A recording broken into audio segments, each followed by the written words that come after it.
Odessa, who we think may have COVID. We're not sure. We're hoping that he does. He survives the week. We got the legend himself, the Philly Godfather, Mr. Steve Maltepes, and the future of sports betting. That is Matt, representing college kids.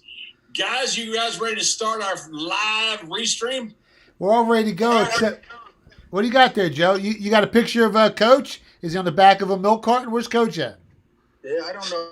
Coach, Where is Coach is pouting. We put Coach in the corner. Coach is pouting. Coach is pouting somewhere.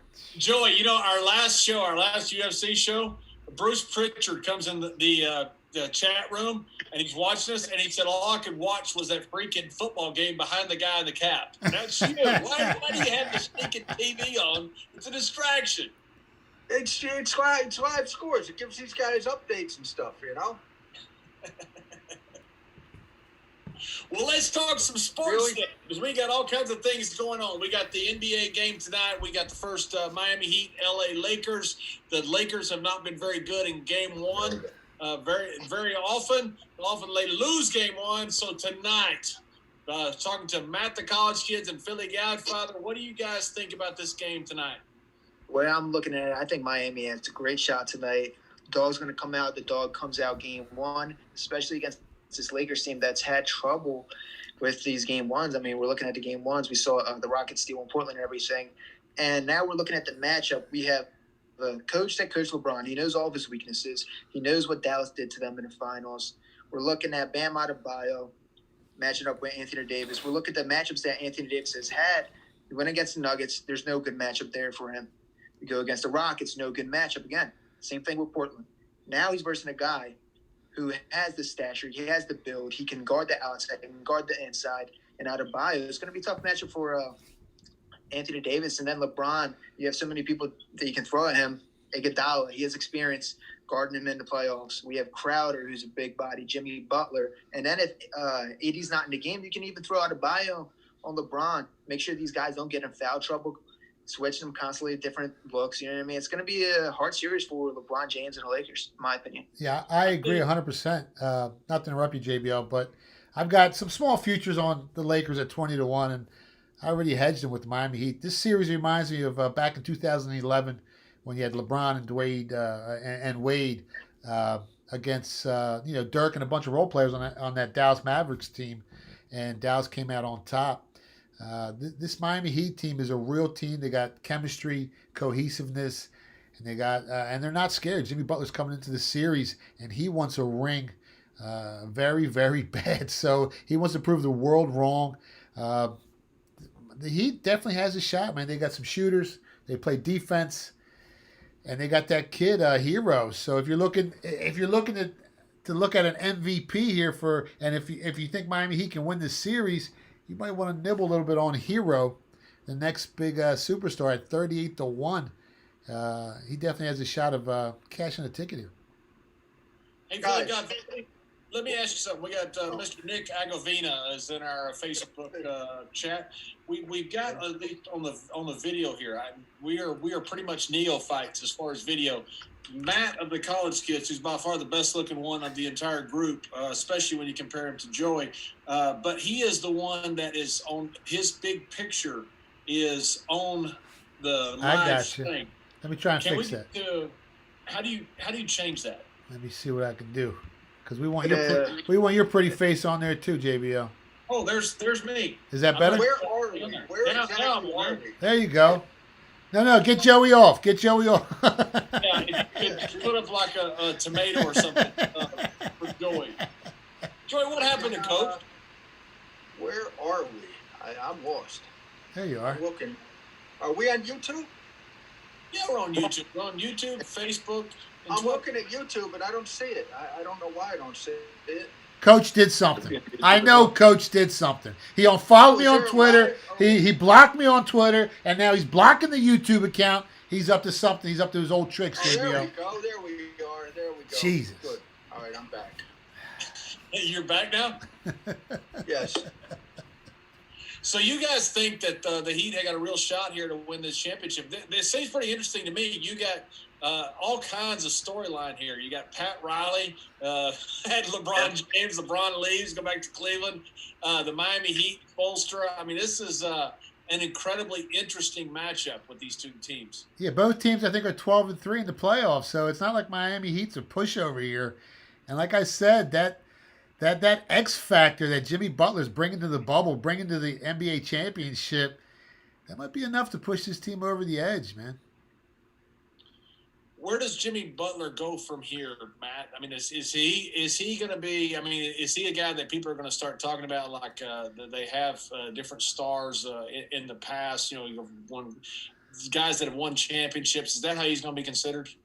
The way I look at Jimmy Butler is when he was on Chicago. Okay, he didn't really have that great of a team. Took him to the playoffs.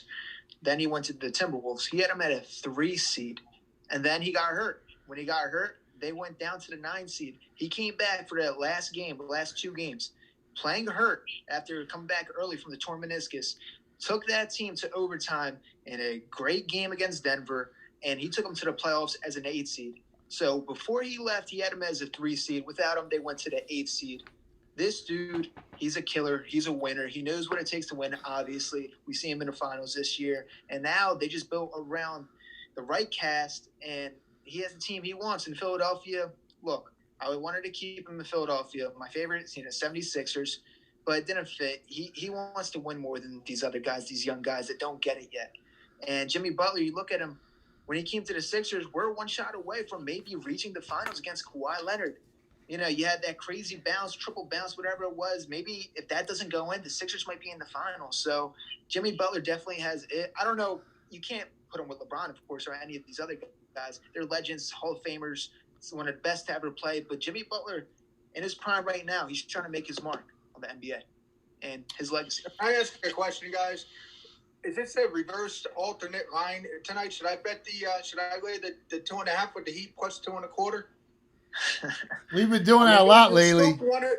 You scooped one last week. I mean, we actually got 2 of them. We had the Raiders and we had the Dolphins.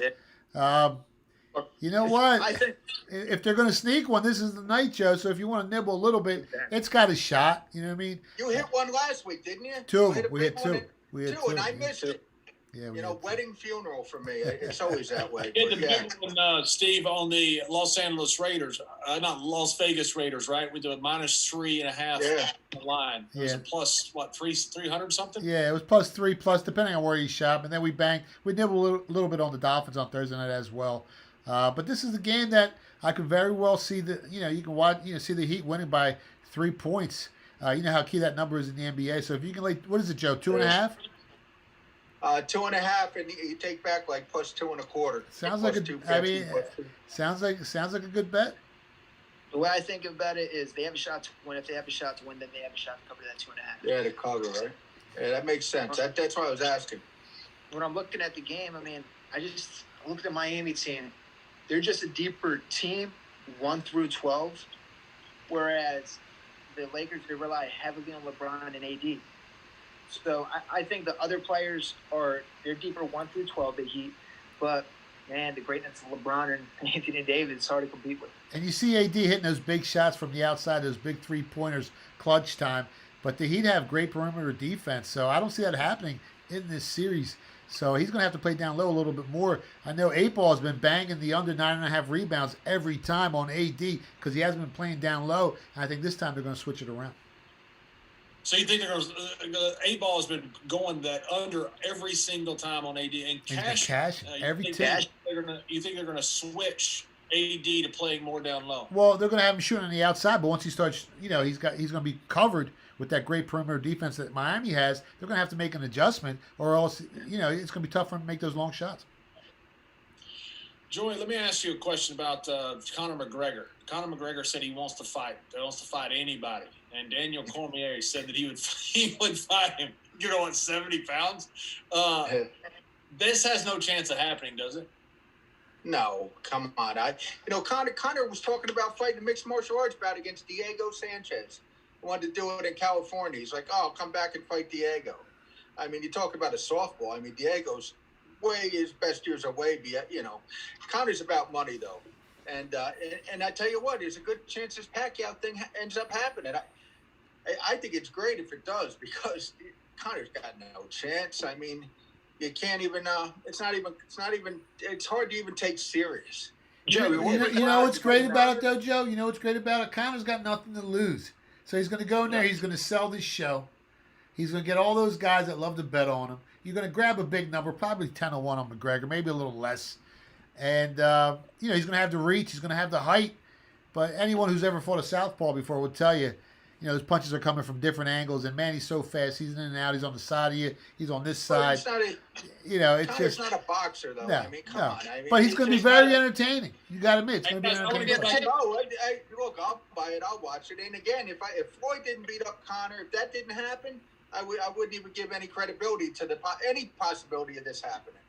But it might, and I think it's great. It's great for guys that like to lay a number because, Jesus, they'll bet it down and we'll clobber that favorite. I mean, it might go down as low as 6-1 by fight time. Then you can lay 6-1 on Manny. What's it now? 12-1. I saw 12. I saw minus 450. I saw minus 800. Yeah. I saw minus 450. Really? Wow. Crazy. Bet online opened 1250, and then I saw someone else. I forget who it was. It was like 500, 450 around there. Yeah, nuts. I don't know what these guys are thinking. Hey guys, I want to get back to the Conor McGregor because I think that's insane. That I don't care if it's minus 10,000 to 1. I don't think he has a chance. In my personal opinion, especially after you guys. But Nick Agavino on Facebook sent in a question. Any thoughts on Hero prop over in 3 points made? What's the number? He didn't say. Well, I mean, I definitely think it has a shot. Like PGF said, if you think he's gonna. PGF said he thinks he has a good shot that he's gonna have a big impact on the series, and I agree. I mean, he's that role player, side of Jimmy Butler and Adebayo, that has been playing more than a role player. He's been playing better than a role player. He's actually been playing like a star in the last couple of games. So I think he has a shot. I mean, this kid can play. He has some confidence to him, and he can shoot that ball. So, Conor McGregor, that's interesting to me. I hope it is. Hope it is to you guys. Who does he fight next? I mean, is he going to fight Pacquiao here? Is he going to fight UFC? He said, Joey, do you have any insights into the UFC with this? That Conor McGregor says he just wants to fight anybody, and Dana White's not letting him fight.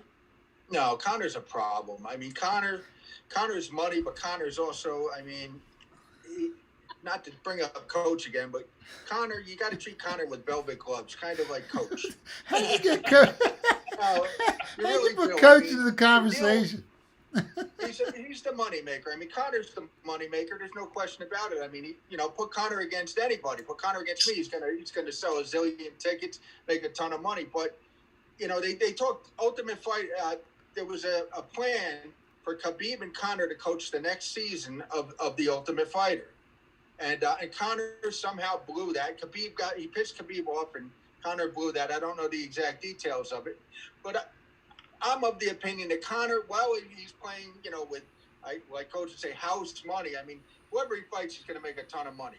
But Conor is not looking to get himself beat. I mean, he could have fought Poirier or somebody, Dustin Poirier, and he talked about I think he talked about a charity match with Poirier. I don't know, but Conor's full of shit. Conor's about Conor. Conor's about money, and he's great. I mean, there's no question that you can't even question like his reign in the UFC up until a point. But money. Again, Lauren Hill would say money changes the situation, and Conor McGregor's changed with money. I mean, he earned his money. I mean, he was a Cage Warriors fighter, and he did something that none of those other guys could do. He came to the United States. Became a polarizing personality. But I tell you what, Khabib kicked his ass again. I mean, he got no shot with Khabib. He has no shot with Khabib. He's got no shot to beat Khabib. He's not going to beat Khabib. He's not going to beat a lot of the top tier guys. I mean, I tell you what, I give Poirier a better shot than the first time that they fought. I mean, the book is out on Conor McGregor. You got to take Conor down, and it's always been that way. Avoid those big shots, take him down. And when you're training for boxing and MMA, you can't do. I don't know. I don't know how many people could train for two sports and try to be elite at two sports because they are two entirely different sports. You can't do both. Look at I don't want to draw the kid from the kid over in Bellator. Geez, I can't remember his name, but a great superstar wrestler. And they got him beat. Bellator got him beat. I mean, because he's out there, he's boxing, he's doing different things. When you reach that level, you can't split your time. I mean, I guess Michael Jordan could with the baseball, Bo Jackson could with the baseball, but those are two guys out of how many decades that I could recall that could do something like that. And boxing and mixed martial arts are just two different sports. So I have a question, Joey. I have a question Shoot. from Gucci305. He's on our Twitch and YouTube, I believe. He said, can you ask Joey, what would you price Conor versus Pac-Man? Oh, shit. Pac-Man's... I think Pac-Man's every bit of 10-1 favorite over him. I don't see a way Conor beats him. Conor would have to knock Manny out like Marquez did, and it's just not in the cards, man.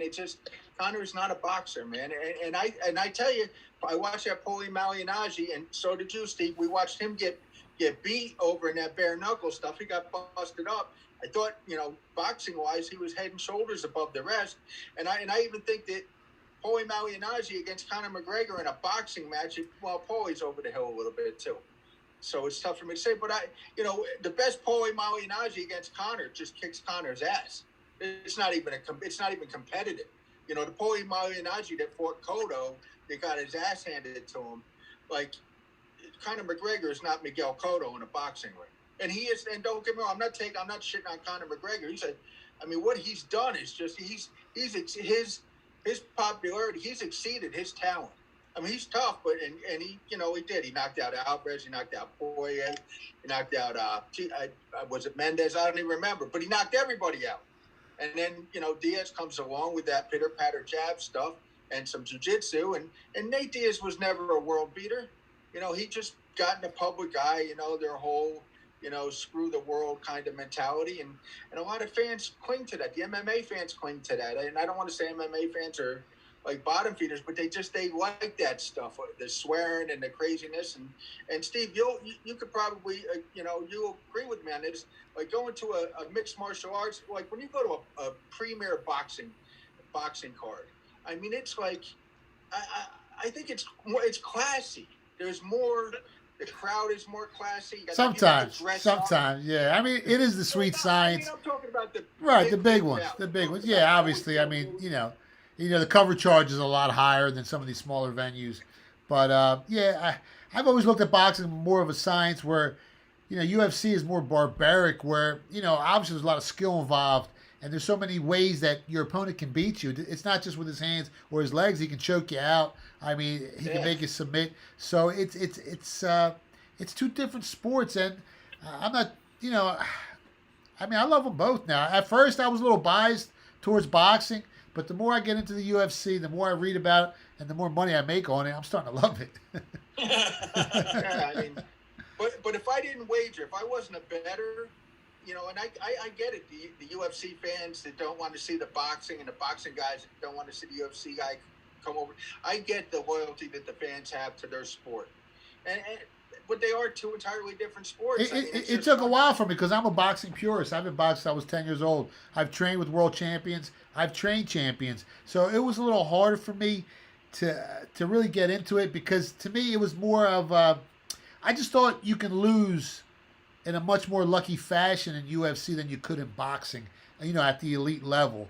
But now that I've watched it, now that I've gotten into it, that's not really true. I mean, it takes a lot of talent to get in there. It takes a lot of grit, and it takes a lot of conditioning, man. Those guys are some of the most well-conditioned athletes in the world. The guys that are at the top, not the slobs that we see, go in there and gas out. But some of the top-tier guys, like we saw on Sunday against Costa. I mean, Adesanya, that guy's amazing. Joey, you're talking about boxers.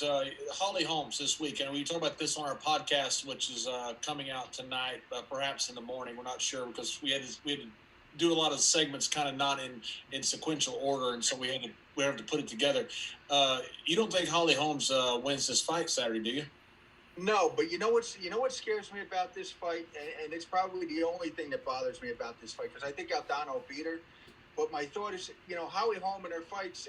And we're fighting at a venue with no fans. And Holly Holm is constantly, every time she throws, she's like, ha, ha, ha. And those kicks, the kicks that Holly Holm throws, like, people are going to hear it. You know, they're going to hear those things, and they're going to hear her loud. You know, she's kind of vocal when she hits people and things, and that's going to affect the judges. And it drives me nuts. Nothing drives me nuts more, besides Paul Felder, than these people. Than these commentators. Like when look what they did with that fight that was almost stopped. Who was it? There was a fight last week that almost got stopped, and everybody, or 2 weeks ago, where everybody ran into the octagon, and the referee's like, "Jesus Christ, this fight's still going," and they restarted it. They went to the replay to see that it wasn't a foul, and all that craziness that took place. It was in Vegas, the last Vegas card, and these commentators sitting there going, "Oh, well, he won that round. He's got that wrapped up." Half the time, the commentators don't know what they're looking at to begin with, and the favoritism is just. I mean, hell, I really miss Joe Rogan, man. I wish Rogan would come back because, you listen to these guys, and sometimes I'm watching a different fight. I'm watching something different than them. And, again, I think Aldana beats Holly Holm. I think Holly Holm's, really, Holly Holm's great. I mean, she took Ronda Rousey's head off back in the day. But I think she loses this fight. And Matt, hop in here if you see anything on our Twitch or our YouTube of people asking questions or talking about whatever. We have a question from Anthony McGee. He said, do you like the LeBron over 6.5 points first quarter? My answer to that is LeBron, I think when he usually comes in a series, he tries to see how the other team's playing, and he plays a little, against the fence, and he's trying to feel things out at first. So I wouldn't take it. It could definitely happen. I mean, it's LeBron James, but I think he wants to feel out the defense, feel out the Miami Heat first, and then go from there. So I think he's going to be very passive. Yeah, I kind of agree with you. He likes to get his teams, his guys into the game. Yeah, he wants to get them touches. He wants to move that ball around. He's scoping out how this team's playing defense. The over seems so easy, but the under might be the move there. And then you look at the Lakers just announced, I think, that Dwight Howard is going to start at center in Game 1 for the Lakers. I think they're doing that because they know Adebayo is going to be covering AD if AD was starting down low. So what they're going to do is they're going to put him in, and we'll see how Miami, deals with this if they put in Miles Leonard or whatever the case is. Yeah, they're going to try and create separation, the Lakers, by putting him down low. They need it. Yeah. They need it. Yeah. And we're live on Twitter, Facebook, YouTube, and also Twitch. So if you're out there and you want to ask a question, please do. And we also have Trevor from the 203. He said, "What's up, JBL? How we doing?" Doing great. I'm having a blast. I love the sports bet. I love sports. I've loved sports my entire life. This is absolute fun to me. This isn't work. Got a cool podcast coming out tomorrow. I believe it's tomorrow with Corey Graves, with the WWE, that gave us a huge push for Follow the Action podcast. Corey is a huge sports fan. Oh. About some scores. St. Louis ahead of San Diego, bottom of the eighth, guy on second and third. Yeah, Paddock hasn't looked that sharp all year. And then Kim, we're looking at him. He's versus teams like Pittsburgh and these teams that really can't hit. So I really did like the over here. We didn't get to pull the trigger, but we did like it. Already moved. Total was 8.5 there, right? Yeah. I bet it first half and full game. And the Padres are in trouble if Paddock can't win this game because they lost some of their pitching. So the Cardinals, if the Cardinals win this one, it might be lights out. Did Houston on second and third? I mean, they're looking like they're in a good spot here. I know you want to talk about Texas, right? JBL. Go ahead. You want to flaunt. You want to brag. Everyone was bashing, Houston this year. They're not going to do anything. The most hated team in baseball, Houston Astros. Bang! They're right back. Look, on Twitter today, we tweeted. We said Houston's a live dog today. We nibbled on them. I know a couple people saw it. A couple people took it, and Houston won it outright. Plus, got a lot of hate mail for that. Big dog. Got a lot of hate. A lot of people hate the Astros. A lot of guys in New York. A lot of guys in Boston. A lot of guys around the league. They don't like the Houston Astros, JBL. I don't know why. We didn't do anything wrong. Definitely played. They're all cheating. No, everyone's stealing. Nah, I don't even talk about it no more, man. The Astros were just better at it. Ty Cobb wrote a book about how they used binoculars and periscopes back 100 years ago. Telescopes 100 years ago to steal signals. Technology back then. Yeah. Calls around. Yeah. They get caught. Punish them. Come on. Give me a break. How about Miami with the big win against the Cubs, 5-1? Let's go. Plus 160 for the series. Let's go, Marlins. You know, I had that future on in JBL. 100 to 1 to win the NL East.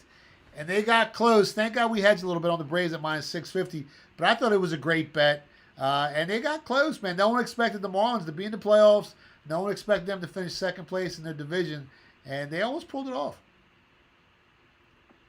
So this week coming up, Steve, I know you got a lot on the plate here as far as the NFL. Tomorrow's game, the Jets, that Joy's team. The Jets are gonna have a big week. Either you guys got something on the Jets? Yeah, the Jets are right side. Go ahead, Matt. I'll let you go first. No, I love the Jets this week. I mean, we talked about it on the podcast. It's going to come out.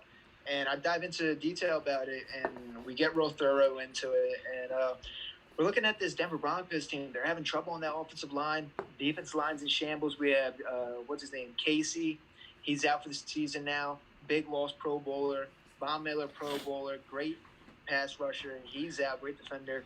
They're having some troubles on that defensive line. Offensive line, we're looking at Driscoll. And out of 32 teams ranked, or 32 QBs ranked, he's 10th in QB hits. And he only has 64 attempts. He hasn't even started the whole season. It's a shame because that team was stacked. 32 quarterbacks. It's a shame because that team is stacked. I think Sutton's out too. He's out. Their best wide receiver. Yeah. They got key components on both sides of the ball. Questionable running back. And Jerry Judy's got a rib injury, even though he had 13 receptions last game. It hasn't affected him, but you might hit him, the wrong way. You might knock him out the game. So the Jets are the right side. You might end up with the wrong result. The line's up to 2. It's been steamed from plus 3 to -2. So it's gone through 0, where those points ain't worth as much. But a 5-point move is a 5-point move in the NFL. And I wouldn't be surprised if this game closes closer to that key number 3 by game time. We got him plus 3. I'm thinking this one's going to close -3. What's that, Joe? Let me jump in. You know why the Jets are going to win this game this week or tomorrow night? You know why they're going to fucking win?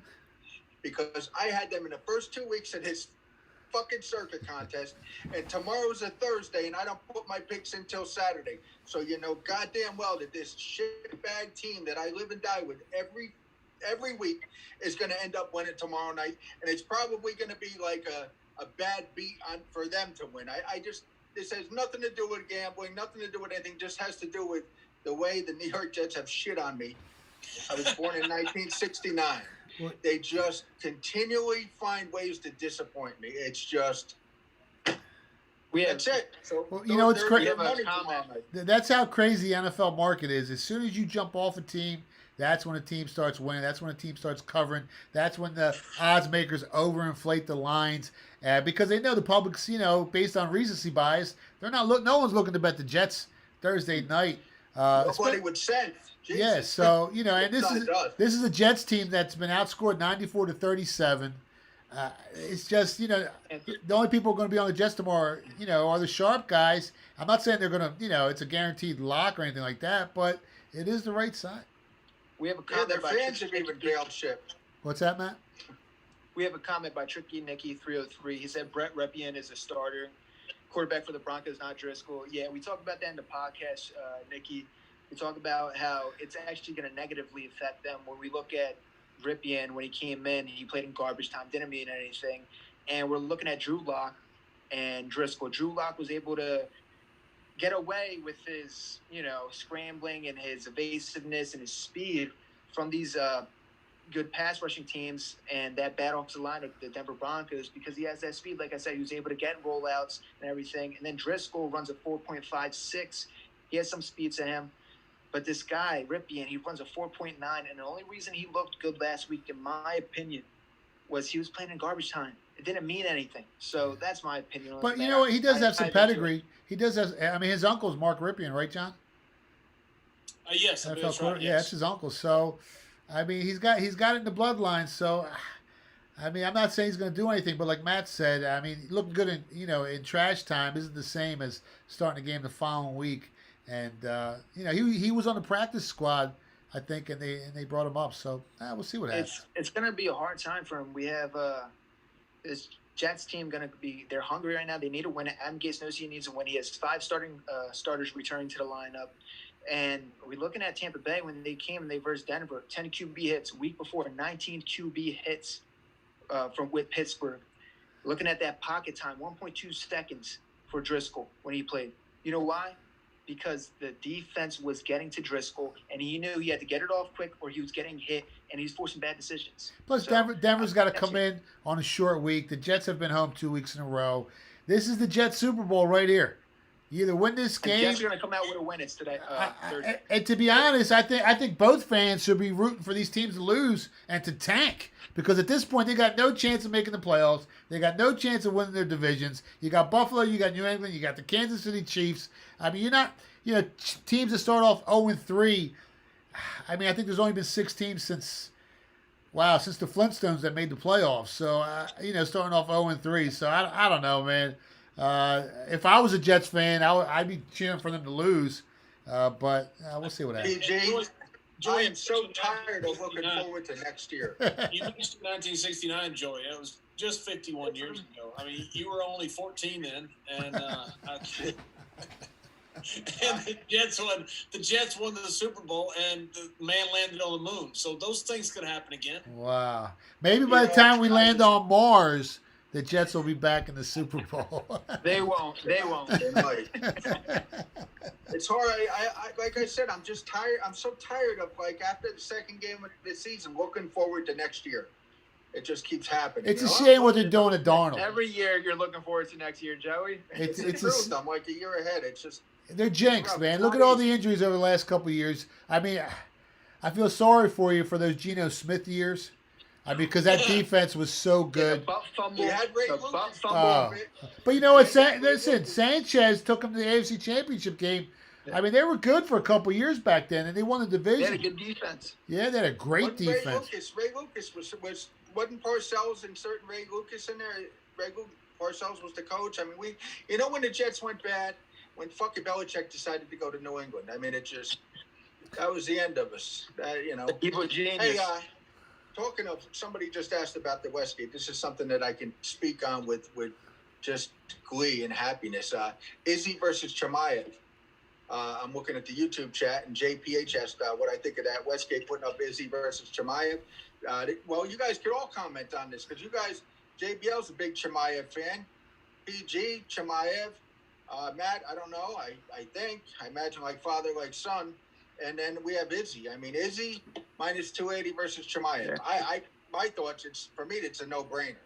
I'll tell you. I mean, what do you guys think? I'm biting on the dog. I mean, I'm saying, what side do you guys like? I mean, for me, there's only one guy you can bet in that matchup. I don't know. Which is? Chimaev. I think it's a close fight. I think it's a close fight. I mean, I've been betting against this Izzy 20 times. And he's been proving me wrong. And, I think that Chimaev, again, look, Chimaev, this could turn out like Anderson Silva and Damian Maya. Years before, I watched that Damian Maya. I watched him grapple Pano de Pano over in Abu Dhabi and the grappling thing. And I had Maya on my radar. I'm like, Maya's going to be a UFC champ. Maya's going to be UFC champ. Maya's going to be, and then he ran into Anderson Silva. And he got he looked horrible. How many fights does Chimaev have, Joe? Is he ready? I think it's the 10th fight, right? I think maybe if he grabs 5 or 6 more fights under his belt, I think he becomes very dangerous. Well, I think he's live here. I mean, but I think everybody's live against Izzy. I've watched Izzy look really bad, and I've watched him look really good. I saw moments when Gastelum was doing all right against Izzy. I saw moments when Anderson Silva, whose best years are way behind him, did all right with him. I don't know. I think you got to bet Chimaev here. Yeah. And, I don't know if he's ready for it, though. I don't know if he's ready for it. I think he might need a couple more fights under his belt. Could be too much too soon. Yeah. And the guy I was thinking about was Aaron Pico. When I was talking about Bellator, when I was talking about a guy involved with the Golden Gloves and the wrestling and mixed martial arts, he never really, it never really came together for him. He was, he was good in each aspect, but he just couldn't put it together for MMA. That was Aaron Pico. Plus Izzy right now has that glow to him. He's got that Shogun Warrior. Remember that movie, Shogun Warrior? Yeah. Yeah, I mean, he Enter the looks like Dragon, he's the man. enlightened He looks one like right now. He's so fast. He's so crisp, very accurate. He's feeling it right now. He's going to be hard to beat. Yeah, he is hard to beat. This Chimaev's a different animal. We don't know because we haven't seen Chimaev hurt. We haven't seen him pressed and pushed. I mean, sometimes champions overcome those things. And Who's got the reach Chimaev, advantage there, Joe? it's got to be Izzy, right? I would think Izzy. He's got reach on everybody. Yeah. The longer, stronger muscle. But it's Chimaev, man. I tell you what, betting against these Russian Dagestani kids. Well, he's from Sweden or whatever, but betting against them guys or that group is, they're tough nut to crack. Imagine walking down a dark alley and seeing Chimaev looking at you right in the face with that lip and those ears, and it's pretty scary, man. Right? Yeah, I mean, you'd make a huge mistake. I mean, imagine looking at him imagine Chimaev walking down the street in New York City and somebody think he's like Amish or something, with a beard and big. I mean, this guy would hurt somebody. We'll keep to see. Well, guys, we're getting close to the NBA tip-off time, so let's somebody ask something else. I did have a question here on Facebook. Did you guys like the Miami Heat tonight? I want to make sure for a question to ask on the. Yeah, I took him +5. I think Matt got him at 5.5. He got a better number than me. We think they can win the game. So anytime we think a dog can win the game, we're definitely going to take the points. Hopefully it all works out. LeBron's amazing. It's going to be a tough series, JBL. It's going to be a tough series. I agree. It's hard going against LeBron anytime you bet against them, but in the Lakers. But I think Miami has a shot to win this game. I really do. So +5 is definitely a good number if you can get it. We also have another question by Anil Chabra. He said, Matt and PGF, why is the Cardinals line falling so much? Are sharps really liking the Panthers? There's some sharp money on the Panthers, I can tell you that. Yeah, there's definitely some sharp money on the Panthers there. That's about it, JBL. You got any more questions for us? Nope, that was it. Let's make sure we got the questions. I have one more question. I have a question. Fire. Is it C on your jersey stand for coach? Oh, my God. Oh, my God.